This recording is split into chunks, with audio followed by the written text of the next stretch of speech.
हाय दोस्तों। आपको फैंटेसी वाली कहानियाँ बहुत ही अच्छी लगती हैं। मुझे भी लगती थी और बचपन में हम सब सुना करते थे। तो आज सुनने में प्रॉब्लम ही क्या है। तो आज की कहानी एक ऐसी प्यारी सी कहानी है। आज की कहानी है पिनोकियो की कहानी। तो सालों पहले एक शहर में लकड़ी का सामान बनाने वाला कारपेंटर रहता था जिसका नाम एंटोनियो था। वो हरदम लड़कियों लकड़ियों से एक चीज बनाता था। एक दिन वो यूं ही घूमते हुए जंगल चला गया। वहां उसे एक लकड़ी का टुकड़ा मिला। उसे वो अपने साथ घर ले आया। घर पहुंचकर उसके मन में उस लकड़ी से एक टेबल बनाने का ख्याल आया।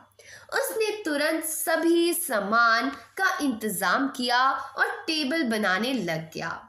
जैसे ही उसने टेबल का एक पैर बनाया तो उसे चिल्लाने की आवाज आई। घर के मारे डर के मारे एंटोनियो ने उस टेबल का पैर और पूरी लकड़ी जैप्टो नाम के एक गरीब इंसान को दे दी। गरीब जैप्टो ने उस टेबल से बोलने वाली कठपुतली बनाने की सोची ताकि उससे वो खूब सारा पैसा कमा सके। कठपुतली बनाने के बाद जैप्टो ने उसका नाम पिनोकियो रखा। पिनोकियो बड़ा ही शरारती था और जैप्टो को हमेशा से ही शांत व तमीज से पेश आने वाले बच्चे अच्छे लगते थे। जैप्टो ने जब पिनोकियो के दोनों पैर बना दिए तो उसे चलना सिखाया। चलना सीखते ही पिनोकियो दरवाजा तोड़कर बाहर भाग गया। रास्ते में इस तरह पिनोकियो को उछल कूद और तोड़फोड़ करता देख पुलिस वालों को लगा कि बच्चों को जैप्टो ने अच्छी सीख नहीं दी है और घर में कैद करके रखा है। इसी तरह से पुलिस ने जैप्टो को गिरफ्तार कर लिया। अब भूख लगने के बाद पिनोकियो घर वापस लौटा, लेकिन वहां जैप्टो था ही नहीं। इसलिए पड़ोसी के घर की घंटी पिनोकियो बजाता रहा। घर की घंटी को बार बार बजाता हुआ सुनकर पड़ोसी ने पिनोकियो के मुंह पर ठंडा पानी मार दिया। भूखा पिनोकियो से खाना ही नहीं मांग पाया और भीगा हुआ घर वापस लौट गया। भीगने की वजह से पिनोकियो स्टोव के ऊपर बैठ गया। जैसे ही वो सुबह उठा तो वो सूख गया था, लेकिन उसका एक पैर पूरी तरह जल गया था। सुबह तक जैप्टो भी घर लौट आया था। उसने जैसे ही पिनोकियो को इस हालत में देखा तो जल्दी से लकड़ी से उसका पैर तैयार कर दिया। खुश होकर पिनोकियो ने अच्छा बच्चा बनकर रहने और स्कूल जाने की बात जैप्टो से कही। यह सुनकर जैप्टो सोच में पड़ गया कि वह उसे स्कूल कैसे भेजेगा। उसके पास तो इतने पैसे है ही नहीं। तभी वह तुरंत बाजार गया और अपना कोट बेचकर कुछ पैसे ले आया। जैप्टो ने सारे पैसे पिनोकियो को दिए और कहा, ये पैसे लो और कल से तुम भी स्कूल चले जाना। तभी वह तुरंत बाजार गया और अपना कोट बेचकर पिनोकियो के लिए किताब भी ले आया। किताब देखकर पिनोकियो ने कहा, पापा, आपने मुझे स्कूल भेजने के लिए अपना कोट बेच दिया। इस पर जैप्टो ने कहा, बेटा तुम मेरी फिक्र मत करो और स्कूल जाने की तैयारी करो। पिनोकियो अपने पापा की बात से सहमत हुआ और कहा, ठीक है पापा, मैं रोजाना स्कूल जाऊंगा और आपका नाम रोशन करूंगा।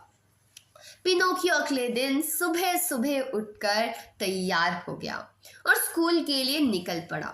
रास्ते में उसने एक जगह लोगों की काफी भीड़ देखी। वह दौड़ा दौड़ा वहां पहुंचा और भीड़ में खड़े एक आदमी से पूछा, यहाँ क्या हो रहा है। उस आदमी ने कहा, यहाँ एक पपेट शो चल रहा है। इस पर पिनोकियो ने कहा, अरे वाह, पपेट शो, मुझे भी पपेट शो देखना है, लेकिन मेरे पास तो पैसे ही नहीं है, क्या करूं। तभी पिनोकियो को एक तरकीब सूझी। वह तुरंत एक रद्दी वाले के पास गया और अपनी किताब बेचकर कुछ पैसे ले आया। फिर उसने उन पैसों से पपेट शो की टिकट खरीद ली और शो देखने चले गया। शो में पहुंचकर पिनोकियो ने बहुत सारे पपेट देखे। उन्हें देखकर पिनोकियो ने सर्कस के स्टेज पर चढ़कर डांस करना शुरू कर दिया। उसी समय पपेट मास्टर वहां आ गया। जैसे ही शो खत्म हुआ, पपेट मास्टर अपने साथ पिनोकियो सहित सारे पपेट को लेकर घर की ओर निकल पड़ा। कुछ देर बाद पिनोकियो ने सर्कस के स्टेज पर चढ़कर डांस करना वापस शुरू कर दिया। तभी सर्कस के मालिक की नजर भी उसमें पड़ी। उसने पिनोकियो को देखकर सोचा कि अगर उसे वह अपनी सर्कस टीम में शामिल कर लेता है तो उसमें अच्छी कमाई होगी। यह सोचकर उसने तुरंत पिनोकियो को कैद कर लिया। घर पहुंचकर पपेट मास्टर को खाना बनाने के लिए कुछ लकड़ियों की आवश्यकता पड़ी। उसने सोचा क्यों ना पिनोकियो को इसके लिए इस्तेमाल किया जाए। उसने पिनोकियो से कहा, सुनो, मुझे खाना बनाने के लिए कुछ लकड़ियां चाहिए। यह सुनकर पिनोकियो डर गया। उसने कहा, नहीं, मुझे मत जलाओ। वह अपने पापा को याद करने लगा, पापा मुझे बचाओ। पिनोकियो के मुंह से पापा शब्द सुनकर पपेट मास्टर को आश्चर्य हुआ।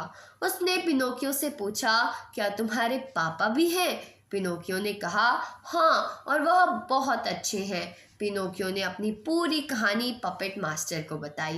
कहानी सुनकर पपेट मास्टर से पिनोकियो ने कहा, तुम एक अच्छे बच्चे हो। ऐसा पपेट मास्टर ने जब कहा, ये लो कुछ सोने के सिक्के और अपने पापा के लिए कोट खरीद लेना।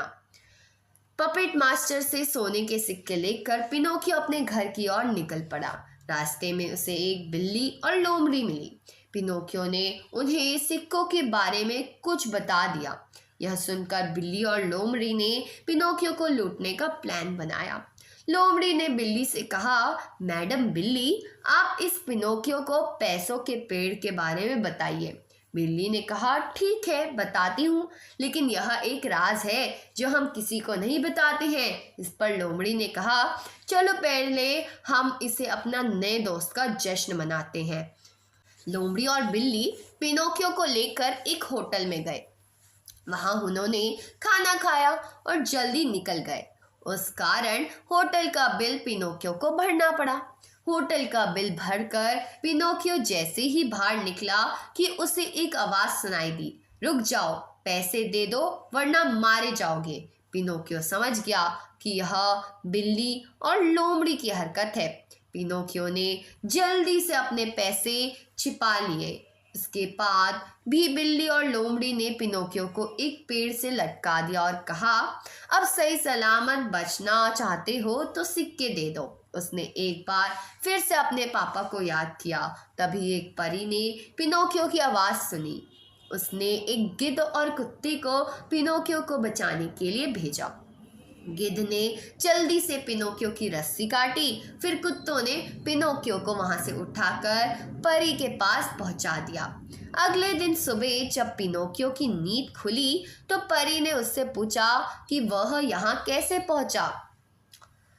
तो इस पर पिनोकियो ने अपनी कहानी परी से सुनाई, लेकिन इस दौरान उसने एक झूठ बोला कि उसके सिक्के चोरी हो गए, जबकि सिक्के उसी के पास थे। पिनोकियो के झूठ बोलते ही उसकी नाक लंबी होती चली गई। परी समझ गई कि पिनोकियो झूठ बोल रहा है। उसने कहा, पिनोकियो झूठ मत बोलो, मैं देख सकती हूँ कि तुम्हारी नाक लंबी हो रही है। पिनोकियो ने तुरंत परी से माफ़ी मांगी और कहा कि वो दोबारा ऐसा नहीं करेगा। इसके बाद परी ने पिनोकियो को कुछ सिक्के दिए और कहा, ये अपने पापा को दे देना। वहाँ से सिक्के लेकर पिनोकियो एक बार फिर अपने घर की ओर चला। तभी उसे रास्ते में फिर से वही बिल्ली और लोमड़ी मिले। उन्होंने एक बार फिर से पिनोकियो को सिक्के के पेड़ उगाने के लिए मना लिया और उसके सिक्के चोरी कर वे भाग गए। इसके बाद पिनोकियो मायूस होकर खाली हाथ अपने घर पहुंचा। यहाँ उसने अपने पापा से कहा, मुझे माफ़ कर दीजिए, मैं दूसरों के भड़काव में आ गया था। जेप्टो ने पिनोकियो को माफ़ कर दिया और उसे अगले दिन स्कूल भेजा। स्कूल जाते समय रास्ते में पिनोकियो को स्कूल का सबसे शरारती बच्चा कॉलर्स मिला। उसने कहा, हे पिनोकियो, तुम कहाँ जा रहे हो? स्कूल जाकर तुम समय बर्बाद मत करो, हमारे साथ टॉयलैंड चलो, वहाँ बहुत मजा आने वाला है। पिनोकियो इस बार कॉलर्स की बातों में आ गया और उसके साथ चला गया। रास्ते में उसे गधा गाड़ी मिली और वे उस पर सवार होकर चले गए। कुछ दूर जाने के बाद दोनों अचानक से गधे के रूप में आ गए। दोनों गधे के रूप में ही बाजार पहुंचे। वहां एक किसान ने कॉलर्स को खरीद लिया, जबकि एक सर्कस के मालिक ने पिनोकियो को खरीदा। अब पिनोकियो को रोजाना सर्कस में अपना कर्तव्य दिखाना होता था। एक दिन कर्तव्य दिखाते दिखाते पिनोकियो स्टेज से गिर गया और उसका पैर टूट गया। इस वजह से सर्कस से भी उसे निकाल दिया गया। तभी एक दिन एक बूढ़ा आदमी उसे खरीदने के लिए पहुंचा। वह पिनोकियो की खाल से ढोल बनाना चाहता था। उस बूढ़े आदमी ने पिनोकियो को एक बड़े से पत्थर से बांधा और समुद्र में फेंक दिया। समुद्र में जाने के बाद पिनोकियो जोर जोर से रोते हुए उस परी को याद करने लगा। पिनोकियो ने कहा, परी मुझे बचा लो, आज के बाद मैं कभी भी ऐसी बेवकूफ़ी नहीं करूँगा, सच्ची। पिनोकियो की आवाज़ परी के कानों तक पहुँची। उसने तुरंत एक मछली को आदेश दिया कि समुद्र में जाकर पिनोकियो को बचा ले। मछली तुरंत पिनोकियो के पास पहुंची और रस्सी काट कर उसकी गधे वाली खाल खा ली। इसके बाद पिनोकियो वापस से अपने कठपुतली रूप में आ गया। इसके बाद पिनोकियो जैसे तैसे तैरते हुए समुद्र से निकलने की कोशिश करने लगा। तभी एक बड़ी सी शार्क उसके पीछे आ गई और लहरों की तेज चपेट के कारण पिनोकियो शार्क के मुंह में जा पहुंचा।